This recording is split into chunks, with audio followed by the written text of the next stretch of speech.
क्या आपने कभी सोचा है कि जब एक विदेशी सैलानी ताजमहल के सामने खड़े होकर फोटो खिंचवाता है या वाराणसी के घाटों पर कुल्हड़ वाली चाय पीता है तो वो सिर्फ यादें नहीं बना रहा होता, बल्कि वो चुपचाप भारत की करेंसी यानी रुपये को ताकतवर बना रहा होता है। अक्सर लोग सोचते हैं कि देश को अमीर बनाने का रास्ता सिर्फ बड़ी बड़ी फैक्ट्रियों या IT सेक्टर से होकर गुजरता है, लेकिन सच्चाई ये है कि भारत के पास एक ऐसा छिपा हुआ खजाना है जिसे अगर सही से इस्तेमाल किया जाए तो रुपया दुनिया की टॉप 3 करेंसी में शामिल हो सकता है। हाँ, आपने सही सुना, एक पर्यटक हमारे देश की आर्थिक ताकत बढ़ा सकता है। और आज मैं आपको बताऊंगा कि कैसे ये छोटा सा कदम भारत को दुनिया की सबसे बड़ी महाशक्ति बना सकता है। और इस वीडियो के बीच में आप वो सीक्रेट जानोगे जो भारत के विदेशी मुद्रा भंडार को सालों में नहीं बल्कि चंद महीनों में बढ़ा सकता है। दोस्तों, टूरिज्म और करेंसी का कनेक्शन समझने के लिए पहले डिमांड और सप्लाई के उस बुनियादी खेल को समझिए। मान लीजिए एक अमेरिकी नागरिक भारत घूमने आता है, उसके पास डॉलर है, लेकिन भारत में होटल का किराया देने या टैक्सी वाले को पैसे देने के लिए उसे रुपया चाहिए, तो अपने डॉलर को एक्सचेंज काउंटर पर ले जाता है और भारतीय रुपये खरीदता है। अब यहाँ से इकोनॉमिक्स का जादू शुरू होता है। जैसे ही उस विदेशी ने रुपये की मांग की, ग्लोबल मार्केट में रुपये की डिमांड बढ़ गई। नियम बहुत सीधा है, जिस चीज की डिमांड बढ़ती है उसकी वैल्यू भी बढ़ती है। जब लाखों विदेशी सैलानी एक साथ भारत आते हैं तो वो करोड़ों अरबों डॉलर बेचकर रुपया खरीदते हैं। इससे रुपया मजबूत होने लगता है। अगर रुपया मजबूत होता है तो भारत को बाहर से तेल और गैस खरीदना सस्ता पड़ता है, जिससे देश में महंगाई कम होती है। यानी एक पर्यटक का भारत आना आपकी रसोई के बजट को भी कंट्रोल कर सकता है। और ये सिर्फ शुरुआत है, अब देखिए इसके आगे क्या होता है। क्या आप जानते हैं कि सिर्फ स्पिरिचुअल और मेडिकल टूरिज्म से भारत हर साल अरबों डॉलर कमा सकता है? मैं आपको वो आंकड़े दिखाऊंगा जो आपको चौंका देंगे। लेकिन टूरिज्म सिर्फ करेंसी एक्सचेंज तक सीमित नहीं है, इसे इनविजिबल एक्सपोर्ट कहा जाता है। यहाँ विदेशी ग्राहक खुद हमारे पास आता है और हमारी सेवाओं को खरीदता है। सोचिए, कुछ किलो अनाज एक्सपोर्ट करने में हमें जमीन, पानी, मेहनत और लॉजिस्टिक्स पर कितना खर्च करना पड़ता है, तब जाकर कुछ डॉलर आते हैं।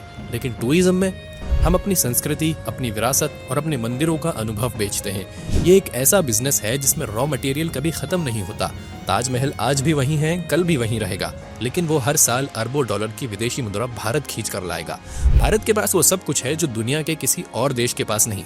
हिमालय की ऊंचाइयां, अनंत मरुस्थल, शाही किले और उत्तर पूर्व की घनी हरियाली। अगर हम दुनिया के टूरिज्म मैप का सिर्फ 5% हिस्सा भी अपनी तरफ खींच लें तो भारत के विदेशी मुद्रा भंडार में इतनी बढ़त होगी कि हमें कभी कर्ज लेने की जरूरत ही नहीं पड़ेगी। इसे अर्थशास्त्र की भाषा में कहते हैं द मल्टीप्लायर इफेक्ट। ये वो फॉर्मूला है जिसे समझ लेने के बाद आपको पता चलेगा कि क्यों एक देश का टूरिज्म डिपार्टमेंट उसकी फाइनेंस मिनिस्ट्री से भी ज्यादा महत्वपूर्ण हो सकता है। कल्पना कीजिए, एक विदेशी पर्यटक दिल्ली एयरपोर्ट पर उतरता है, उसने टैक्सी ली और यहीं से पैसे का फ्लो शुरू हो गया। उसने टैक्सी वाले को 2000 रुपए दिए। अब वही टैक्सी वाला उस पैसे से पेट्रोल डलवाता है, टायर बदलवाता है और रात को अपने बच्चों के लिए मिठाई लेकर घर जाता है। मिठाई वाला उस पैसे से दूध वाले को भुगतान करता है, दूध वाला किसान से चारा खरीदता है और किसान उस पैसे से बीज और खाद लेता है। यानी उस एक विदेशी पर्यटक का पैसा पूरी इकोनॉमी में एक चेन रिएक्शन शुरू कर देता है। रिसर्च बताती है कि टूरिज्म में खर्च किया गया हर एक रुपया भारतीय अर्थव्यवस्था में करीब 5 से 7 रुपए की वैल्यू पैदा करता है। लेकिन ये सिर्फ नंबर्स नहीं है, इसमें एक ऐसा हिडन एडवांटेज है जो भारत को दुनिया की सबसे मजबूत इकोनॉमी बनाने में मदद कर सकता है। और शायद आप इसे अभी तक नहीं जानते। दुनिया में बहुत सारे देश हैं जिनके पास सुंदर बीच हैं, ऊंची इमारतें हैं, लेकिन जो शांति और रूहानियत भारत के पास है वो कहीं नहीं। काशी विश्वनाथ कॉरिडोर के बाद वाराणसी की लोकल इकोनॉमी पूरी तरह बदल गई है। अयोध्या में राम मंदिर का निर्माण सिर्फ एक धार्मिक घटना नहीं, ये एक इकोनॉमिक गेम चेंजर है। जब लाखों लोग आते हैं तो वहाँ हजारों नए होटल्स और गाइड की जरूरत पड़ती है। ये एक ऐसा रोजगार है जिसे AI कभी नहीं छीन सकता। इंसान को इंसान की मेहमान नवाजी ही चाहिए। इसके साथ ही मेडिकल टूरिज्म में भारत वर्ल्ड लीडर बन रहा है। जो सर्जरी विदेश में 50 लाख में होती है वो भारत में मात्र 5 से 7 लाख में हो जाती है। ये वो डॉलर है जो बहुत सम्मान के साथ हमारे पास आता है, क्योंकि हम दुनिया की जान बचा रहे हैं। अब मैं आपको बताऊंगा कैसे एक छोटे से गांव का किसान अपने घर को होम स्टे में बदलकर विदेशियों से डॉलर कमा सकता है और ये सीधे उसकी जेब में जाता है। प्रधानमंत्री मोदी ने वेड इन इंडिया की जो अपील की है वो मास्टर स्ट्रोक है।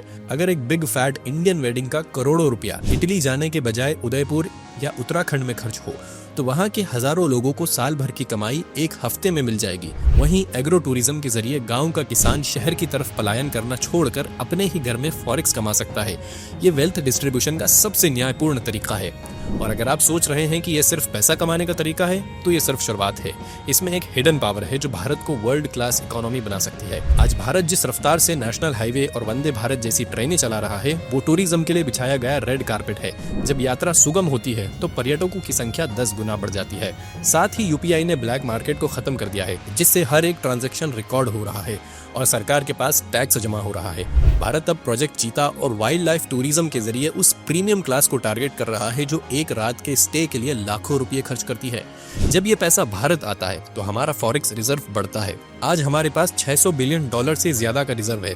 अगर इसे 1 ट्रिलियन तक ले जाएं तो डॉलर के सामने रुपए की कीमत 85 से गिरकर 50 तक आ सकती है। जिस दिन ऐसा होगा, आपकी विदेश यात्रा, बच्चों की पढ़ाई और पेट्रोल सब कुछ सस्ता हो जाएगा। अब मैं आपको दिखाऊंगा वो फाइनल सीक्रेट जो अगर भारत ने अपना लिया तो हम दुनिया का नंबर 1 टूरिस्ट डेस्टिनेशन बन सकते हैं और रुपये को हर बाजार में डोमिनेट करवा सकते हैं। हमें अपनी मेहमान नवाजी को एक वर्ल्ड क्लास प्रोफेशनल इंडस्ट्री में बदलना होगा, जिसे हम कहेंगे अतिथि देवो भव 2.0। जब हमारा एक गाइड 5 भाषाओं में बात करेगा और हमारे होटल्स में सुरक्षा का स्तर अंतर्राष्ट्रीय होगा, तब वो विदेशी सैलानी भारत का ब्रांड एम्बेसडर बन जाएगा। टूरिज्म सिर्फ पैसा नहीं, भरोसा लाता है। ये वो सॉफ्ट पावर है जिससे दुनिया की कंपनियां भारत में निवेश के लिए उत्साहित होती हैं। भारत की असली चाबी हमारी मिट्टी में दबी है, बस हमें उसे पहचानना है। मनी मास्टर चैनल पर हमने इस महामंथन के जरिए आपको यही समझाने की कोशिश की है कि पैसा कमाना सिर्फ व्यक्तिगत लाभ नहीं है, देश की सेवा भी है। जब आप एक पर्यटक का सम्मान करते हैं तो आप भारत के विदेशी मुद्रा भंडार में योगदान दे रहे होते हैं। आजाद भारत का असली गौरव तब होगा जब रुपया हर बाजार में धमक के साथ स्वीकार किया जाएगा। आपको क्या लगता है, क्या भारत वाकई अगले 5 सालों में टूरिज्म के दम पर अपनी करेंसी को मजबूत कर पाएगा? आपके शहर में ऐसी कौन सी जगह है जो दुनिया भर के सैलानियों को खींच सकती है? कमेंट्स में जरूर बताएं। दोस्तों, इस वीडियो को एक जन आंदोलन बना दीजिए और इतना शेयर कीजिए कि टूरिज्म का ये महाअभियान पूरे देश की आवाज बन जाए। ऐसी ही अद्भुत, ज्ञानवर्धक और गहरी आर्थिक जानकारियों के लिए मनी मास्टर चैनल को अभी सब्सक्राइब करें।